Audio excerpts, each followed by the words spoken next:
That there really is no way to prepare for a maid of honor speech, especially when you're really super duper close with the couple, not just with the bride, but with Kuya Pat as well. I've given my toast to Kuya Pat last night, and he's heard, he has heard everything. And you've heard almost everything that I need to say to you, even the last second kanina. So if, hirap na hirap kami yung speech. Pero here's what I describe who you are to anyone who would ask me who is Ate Vani. It is that she is the living Holy Spirit in my life. Nabuhay na Holy Spirit siya sa akin. She would always correct me. She's never afraid na pagalitan ako pag ako'y mali. And she's never afraid to congratulate me in the big wins and the small wins. In a lot of things.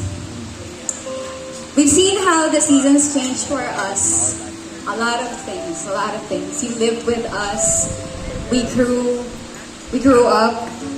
And I've seen how much the Lord has molded you into becoming the wife that you are now. We've seen it. We've seen the journey. It's been tough, and words are not enough to describe how much a battle that was. But looking at you, looking at the two of you right now, it's the masterpiece of beauty and brokenness. The very testament of why and how I'm standing beside you right now is because of how God continues to use both of you in my life.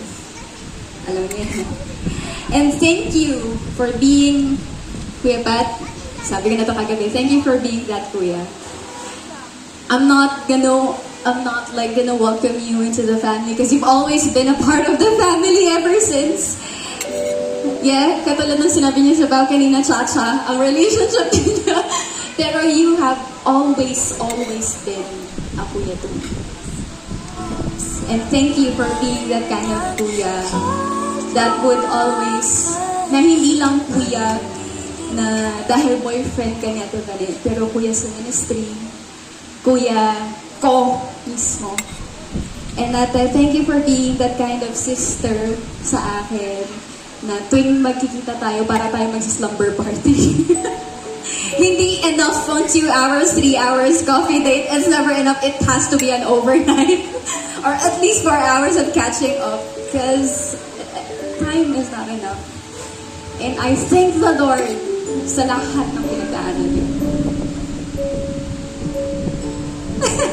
I thank the Lord sa lahat ng pinagdaanan. And I thank the Lord that the Lord has molded you into who you are right now. Setting an example, just as how you wanted to be an example to each and every one of us.